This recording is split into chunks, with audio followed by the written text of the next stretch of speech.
여러분 안녕하십니까? 천호산 매니악의 천호사입니다. 천호산 매니악 7점반.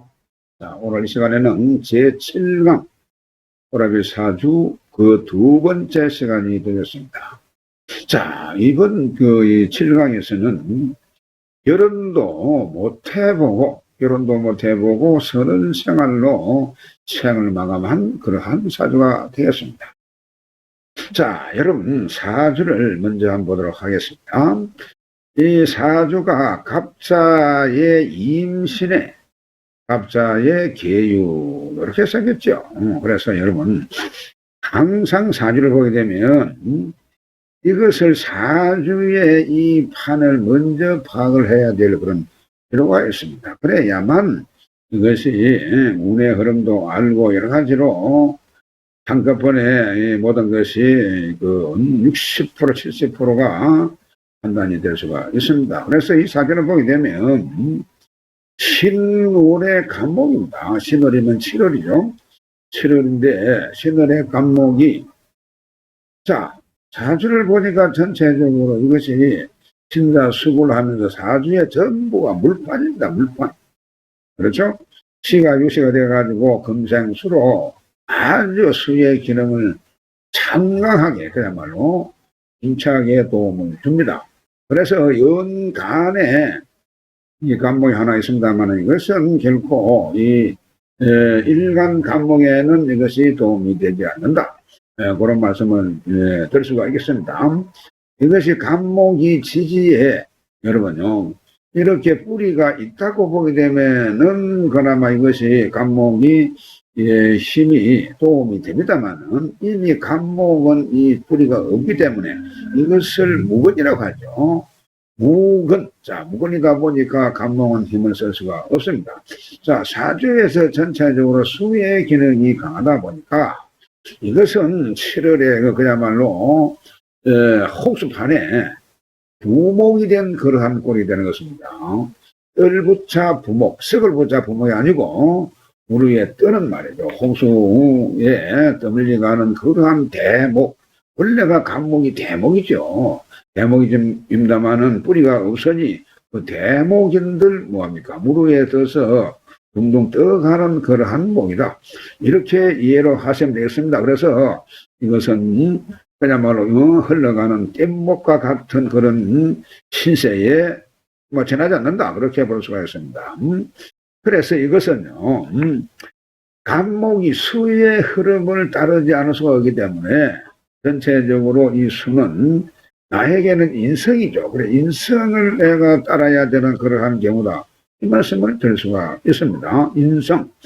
자, 그래서 이것이 인성을 따르는 그야말로 특별격으로 종강격이다. 이렇게 정의를 할 수가 있습니다. 종강격. 자, 그렇습니다. 종강이 아니고, 종왕이 아니고, 비급이 많아서 따르게 되는 것은 이것은 종왕격이죠. 그러나 이것을 인성을 따르게 되면 이것은 종강격에 해당한다. 자, 이렇게 이해를 하셔야 되겠습니다. 자, 그러면 이 수의 세력을 따르지 않으면 이것은 진변에 이상이 있을 수밖에 없습니다. 그래서 수의 세력을 따라야 된다. 이 말씀을 드릴 수가 있겠습니다.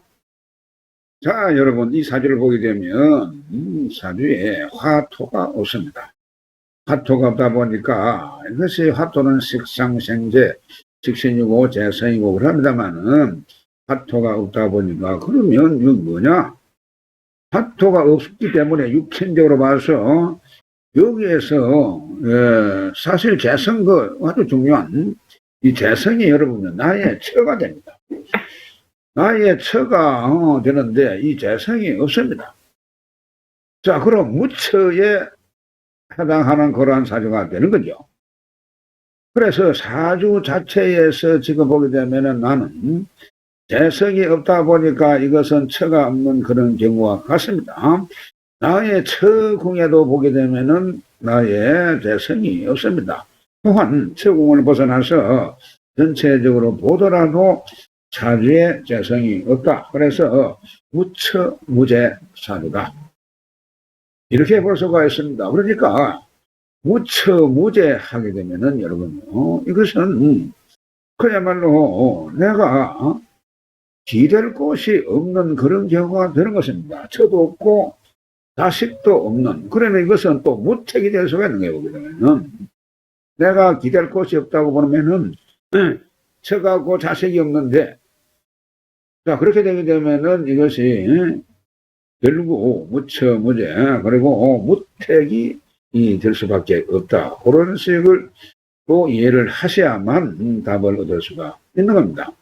그래서 또한 이것을 가만히 보게 되면요, 사주가 종강격으로 변하기 때문에, 그렇다면은 이것은 화토를 또한 얹지 않습니다.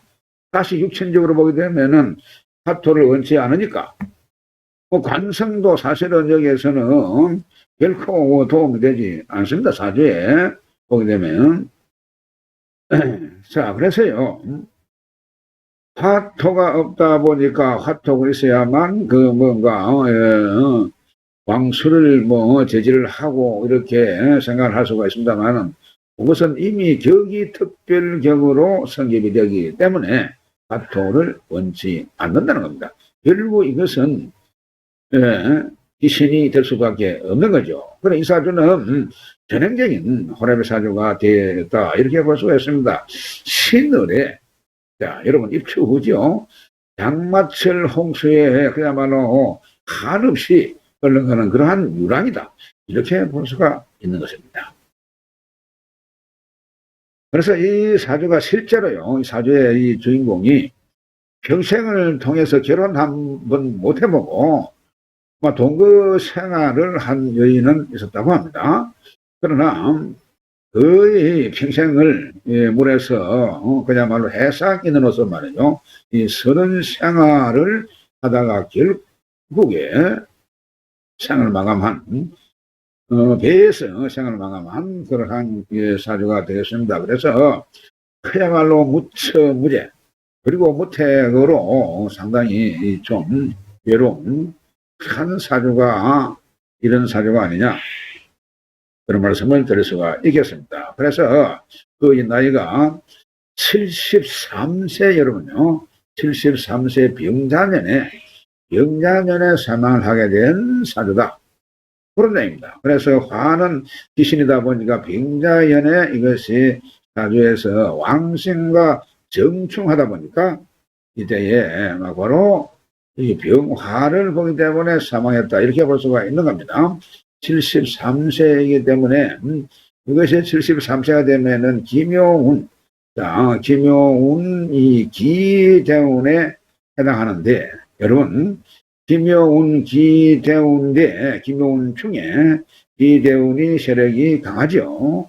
그러다 보니까 이 기토는 사주의 기신입니다. 이 사주에 기신이 되고, 또한 화 자체도 이 사주에는 기신이 되기 때문에 이때에 여러분 사망을 했다, 이렇게 전하고 있습니다. 그렇기 때문에 이것을 이 한 것을 실제 경험한 그러한 경우이기 때문에 여러분 이 실제 사주 이런 이 경우를 잘 보고 살펴야 될 그런 필요가 있습니다. 바로 우리가 상담에 도움이 될 수 있는 그러한 내용이다, 이런 말씀을 드릴 수가 있겠습니다. 자, 다음 시간에도 계속해서 실제 사주에 대해서 공부를 해보도록 하겠습니다. 대단히 수고 많으셨습니다. 다음 시간에 뵙겠습니다.